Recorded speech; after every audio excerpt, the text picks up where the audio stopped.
The Labour campaign seems to be based essentially on trying to convince people that the next Conservative government will privatise the National Health Service. Where's your evidence for that?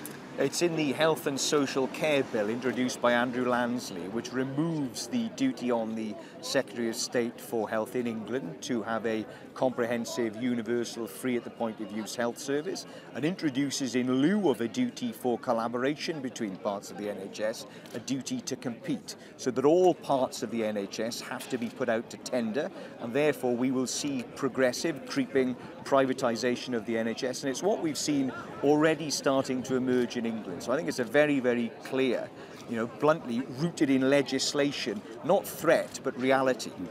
The last Labour government actually introduced cooperation and contracting out with the private sector. And the King's Fund has now actually exposed that the Labour Party, Labour government, contracted out about 5%, and the Tory government has contracted out about 6%.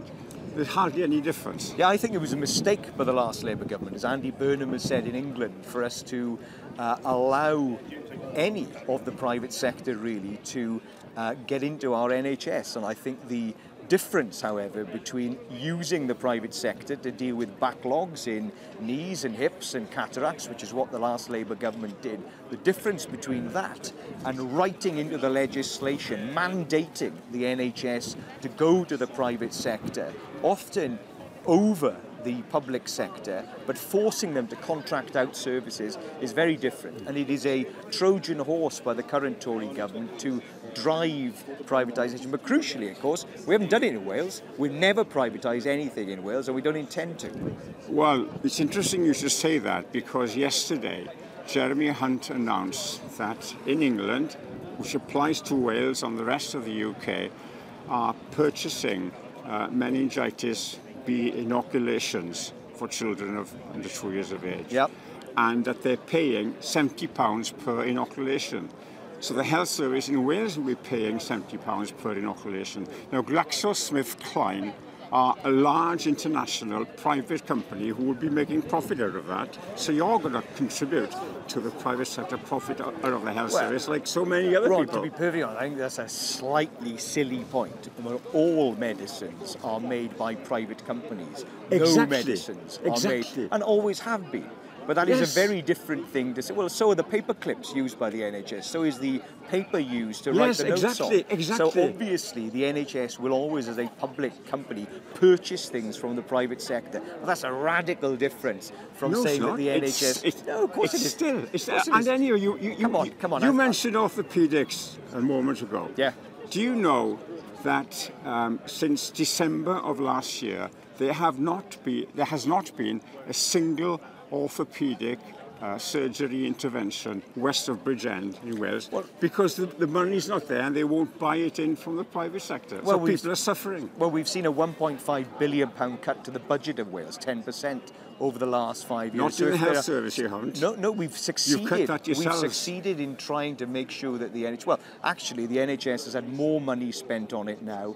The height of spending in the NHS now is the highest it has ever been. We are at almost £7 billion, 44%. Let me finish. 44% of the entire budget of Wales. So the budget of Wales was cut by the Tories. No, it wasn't. Yes, it has been, by £1.5 billion. The Tories ring-fenced the health budget in London, and that portion of the Barnett formula is also ring-fenced in Wales. It's the Labour Party or government in Wales that cut it by 8%. Look, we're not privatising the NHS. We've got the highest amount of money being spent on the NHS anywhere else. You've been as involved in privatising as the Tories were.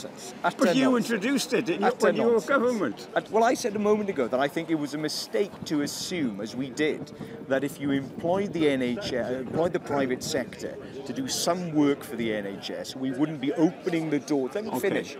Opening the doors to what the Tories have done, which is launch wholesale privatisation by stealth of the NHS. But in Wales, we've not done that, and you know it, and I know it.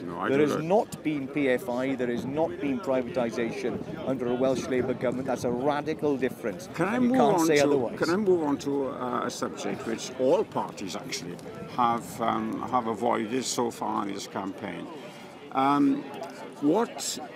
How much will you be spending on defence? We've said that we're going to try and aim to get towards the 2%, but crucially we will need to see what the books look like when we get in, because we don't know precisely how much of a mess they will have made of spending in this country. So it might be less than 2%. Well, we will need to see what the book's like when we get in, but there will be, as there has always been under Labour, a commitment to defence. And if you ask the defence chiefs in this country, which government over the last 20 years has invested most effectively and supported the armed services, it has been the Labour government. It's the Tories who have cut back spending on the army, reduced the army to 80,000 people, massive cuts, said that they'd be able to shore that up through using the territorials. That hasn't been a success at all in Wales here or anywhere else. The army is much safer with Labour than with the Tories. A short question for you, right? Notwithstanding the submarines involved with the strategic nuclear deterrent, how many nuclear submarines does the Royal Navy have?